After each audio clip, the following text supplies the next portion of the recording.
우리 옆 사람과 함께 이렇게 인사합시다. 잘 오셨습니다.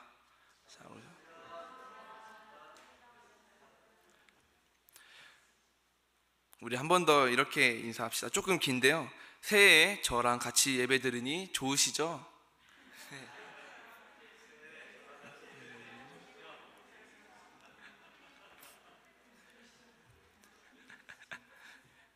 24년 첫 수요 예배입니다.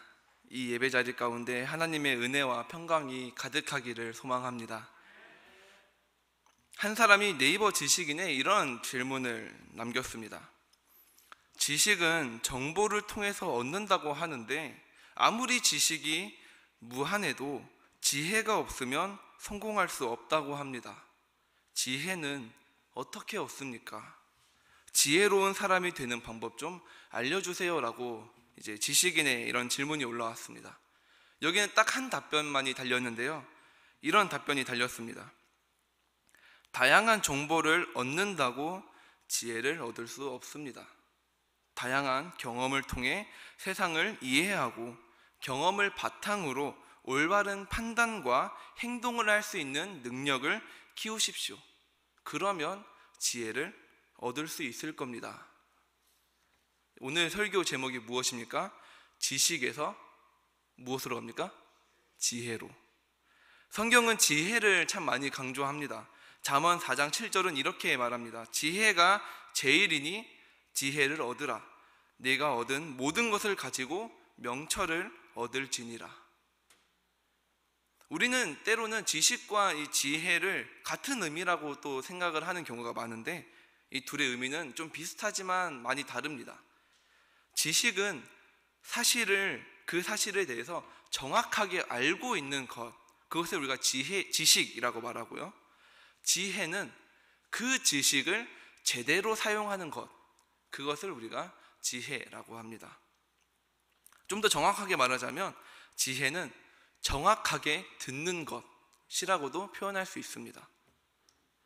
성경의 열왕기상을 보면 솔로몬이 하나님 앞에 1,000번제를 드리고 나서 하나님께서 솔로몬의 꿈에 나타나 무엇을 원하냐고 묻습니다. 솔로몬은 이렇게 말하는데요. 열왕기상 3장 9절 말씀입니다. 우리 함께 읽어보기 소망합니다. 함께 읽어봅시다. 시작. 누가 주의 이 많은 백성을 재판할 수 있사오리이까? 듣는 마음을 종에게 주사 주의 백성을 재판하여 선악을 분별하게 하옵소서. 무엇을 달라고 합니까? 듣는 마음을 달라고 합니다. 즉 들어야 우리가 행할 수 있다는 거죠. 솔로몬은 마치 초능력처럼 사람의 표정을 보자마자 너가 범인이군 이런 거를 달라고 한 것이 아니라 듣는 마음, 그것을 달라고 합니다. 즉 초능력이 이제 사람의 표정을 보자마자 아는 그것이 지혜가 아니라 모든 것을 듣는 그 마음이 지혜인 것을 깨달은 것이죠. 그렇다면 사랑하는 성도 여러분, 잘 듣고 계십니까? 지혜롭게 살고 계십니까? 또 다른 질문을 해보면 정말 성경의 가르침을 받고 지식을 얻고 계십니까? 그 지식을 제대로 사용하고 계십니까? 오늘 이 말씀이 여러분의 삶의 지식이 되고 지식으로 끝나는 것이 아니라 지혜가 되기를 소망합니다. 오늘 예수님의 제자였던 야고보는 본문 처음부터 이렇게 말합니다. 너희 중에 지혜와 총명이 있는 자가 누구냐? 지혜의 온유함으로 행함을 보일지니라.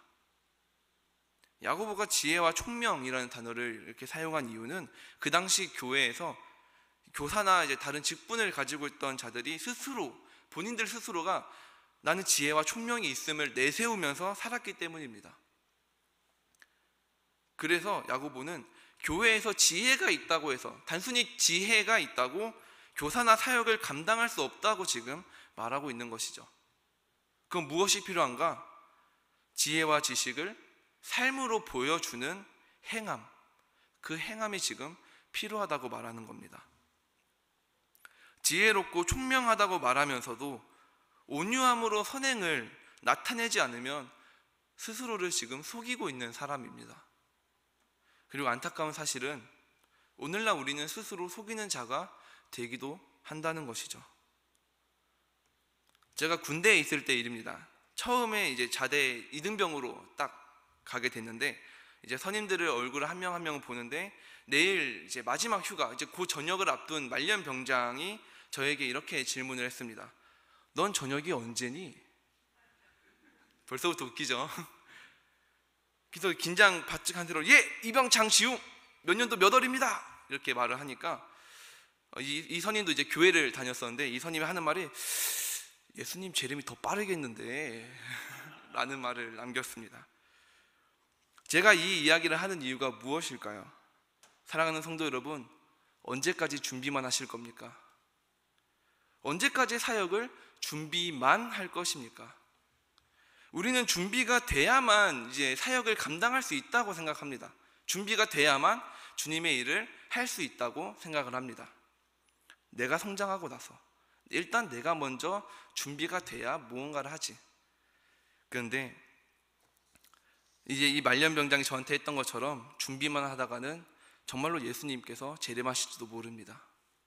저는 다행히 주님께서 재림하시기 전에 전역을 했지만, 우리는 아무도 모르는 것이죠. 진짜 사역 준비만 하다가 주님께서 재림하실지도 모르죠. 저번 주 수요예배를 오신 분들은 이런 말을 기억하실지 모르겠습니다. 김성교 전사님이 이런 말을 했는데요, 믿음을 가지고 순종하라, 믿음을 가지고 순종하라라는 말을 했습니다. 우리의 성장은 말씀과 순종으로 이루어집니다. 말씀을 듣고 믿음을 가졌으면서 그 말씀에 순종하지 않은 것은 마치 수험을 보러 가야 하는 이 수험생이 당일이 됐는데 아직 시험 볼 준비가 안 됐다면서 시험장에 들어가는 것을 거부하는 것과 마찬가지입니다. 이제 들어가야 되는데, 이제 곧 있으면 시험 시작하는데, 나 아직 준비 안 됐어요. 나 아직 못 들어가요. 그렇게 하다가 정말로 진짜 들어가야 할 때를 놓치고 마는 것이죠. 조금이나마 풀 수 있는 그 문제마저도, 그 기회마저도 박탈당하게 되는 상황이 발생하는 것이죠. 성경을 보면 완벽한 준비 후에 사역한 사람은 없었습니다. 하나님의 일은 하나님께서 하십니다. 우리가 준비되고 말고는 아무런 문제가 없다는 것이죠. 모두가 부족하다, 이 사람은 좀 부족한데, 이 사람은 좀 뭔가 문제가 있는데, 그렇게 말해도 하나님께서 그 사람을 볼 때는요 정말 완벽한 사역의 일꾼입니다. 하나님께서는 모두가 부족하다고 느끼는 그 사람을 부르시고 사용하고 놀라운 큰 역사를 이루십니다. 그럼 이런 말이 우리는 때때로 나오기도 합니다. 근데 너무 힘들어요. 근데 그러다가 제 신앙을 잃으면 어떡하죠? 이러다가 제가 신앙을 잃어버리면 어떡하죠? 그럼 저는 이제 이런 말을 합니다. 물론 때때로는 이제 직접 말하지 못하지만 속으로 이렇게 말합니다. 왜 두려워하십니까? 하나님께서 함께 하실 텐데. 왜 두려워하십니까? 주님이 우리와 함께 하시는데. 근데 이런 말을 하는 저도 중고등부 사역을 하다 보면 정말 많이 지칠 때가 참 많습니다. 이제 중고등부 교사를 하셨거나 사춘기 아이를 키우셨던 성도님들은 아실 겁니다.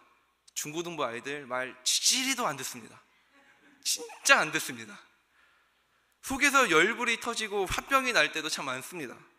이제 곧 수련회를 앞두고 있는데요, 이번엔 이 아이들을 데리고 어떻게 이 아이들을 설득시켜서 수련회에 함께 나갈지 너무 걱정이 앞서는 경우도 참 많습니다.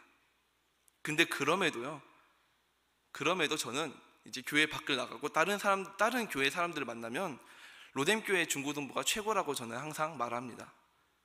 아이들과 보내는 시간이 너무 행복하고요, 이 아이들이 너무나 사랑스럽습니다. 왜 그렇습니까? 하나님께서 나에게 맡긴 한 영혼이기 때문이죠. 이 아이들이 비록 저의 말을 안 듣고 화병을 터지게 하고 열불이 터지게 해도 하나님께서 저에게 맡기신 그 영혼을 저는 사랑할 수밖에 없습니다. 내가 힘들어도 이 아이들의 이름을 부르짖으며 울고 기도하는 것이 하나님께서 내게 명령하신 사명이기 때문입니다. 그 명령에 순종했을 뿐인데 주님께서 저에게 힘을 주시고 은혜를 부어주셨습니다. 그렇게 하루하루 살아갈 수 있는 힘을 저에게 부어주셨습니다. 제가 확신하면서 말하는 것은요, 이제 사역을 앞두고 고민하고 계신 분들에게 제가 확신하면서 말하는 것은, 사역은 내 것을 쏟아내면서 나를 비우는 것이 아니라 하나님께서 부어주시는 그 은혜로 채워지다 못해 넘쳐나는 것, 그 넘쳐나는 것을 주는 것, 그것이 저는 사역이라고 저는 말합니다. 넘쳐 흐르는 은혜, 더 이상 나를 가득 채우다 못해 흘러 넘치는 것을 이제 그 다음 세대 아이들, 아직 믿지 못한 그들에게 부어주는 것. 나는 여전히 차 있지만 나도 차 있고 그들도 차 있는 삶, 그것이 하나님의 사역이라고 저는 확신하면서 말합니다. 사랑하는 로뎀교회 성도 여러분, 믿음이 성장하길 소망하십니까? 이러한 은혜를 이런 2024년에 받기를 소망하십니까? 믿음을 가지고 순종하십시오. 두려운 마음이 아니라 담대한 마음과 기쁜 마음으로 그 자리에 나아가십시오. 내가 원하는 사역의 자리에 나가는 것으로 끝나는 것이 아니라, 내가 원하는 자리에만 나가는 것이 아니라 하나님께서 부르시는 그 사역의 자리로 나아가십시오. 그것이 우리 신앙이 성장하는 방법이고, 그것이 하나님께서 원하시는 제자의 삶, 성도의 삶입니다.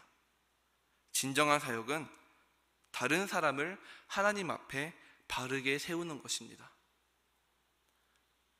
다음 세대 아이들, 새신자, 때로는 로뎀교회 이제 나랑 같은 셀, 성도 한 명 한 명, 그리고 내 가정, 내 직장 사람들까지 세상을 따르던 그 사람들을 이제는 예수 그리스도를 따르도록 돕는 것, 그것이 바로 하나님의 사역입니다. 이와 반대된 지혜도 존재하는데요, 바로 이 세상에 이제 속한 지혜입니다. 우리 14절 15절 함께 읽어보기 소망합니다. 우리 14절 말씀부터 함께 읽어봅시다. 시작. 그러나 너희 마음속에 독한 시기와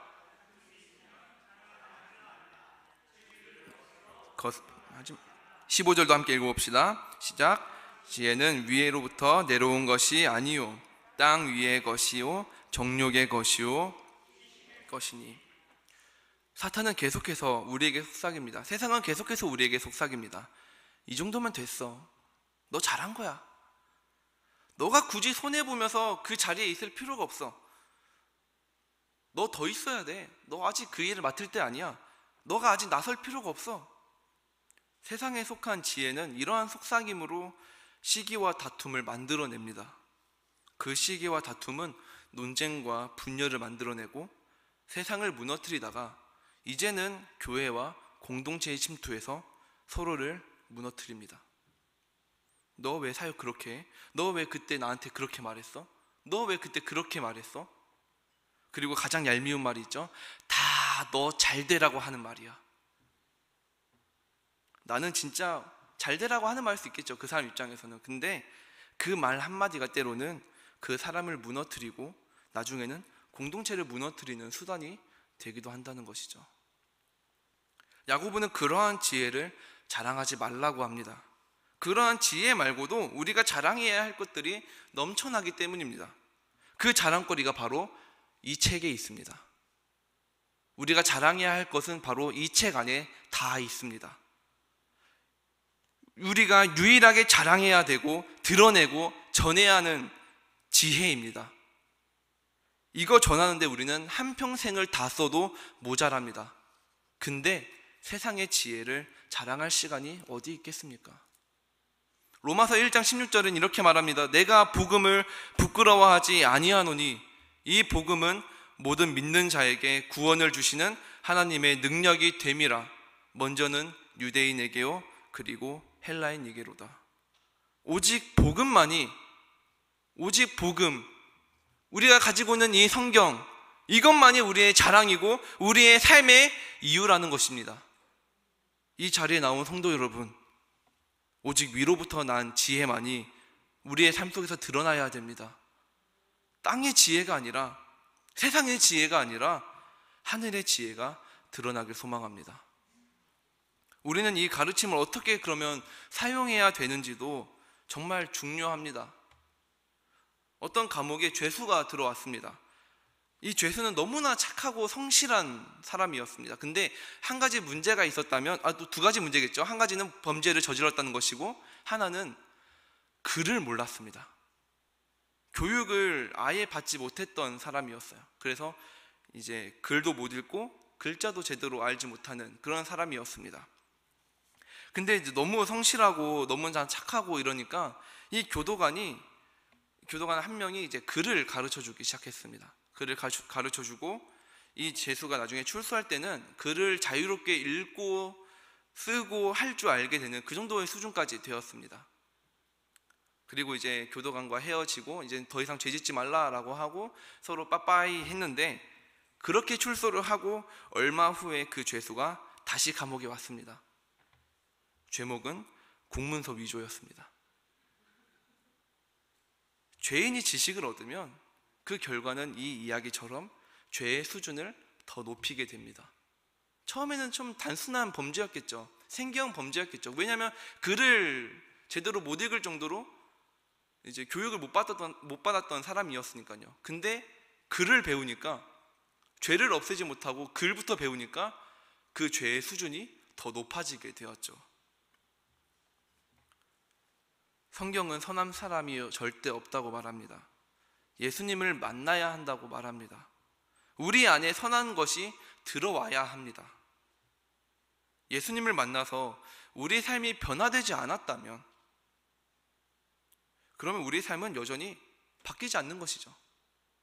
예수님을 만나도 우리가 바뀌지 않는다면 똑같습니다. 똑같은 것이죠. 하나님 말씀을 믿는다면 그것을 삶으로 살아내는 것이 그리스도의 지혜입니다.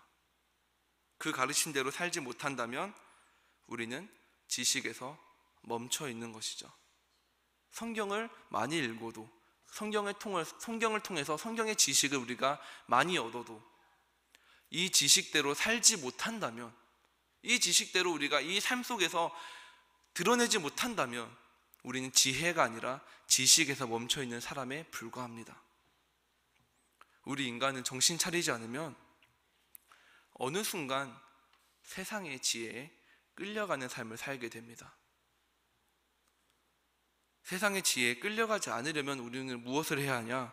하나님의 지혜를 얻어야 합니다. 하나님의 지혜를 얻기 위해서는 양육과 훈련이 들어가는 것이 필요합니다.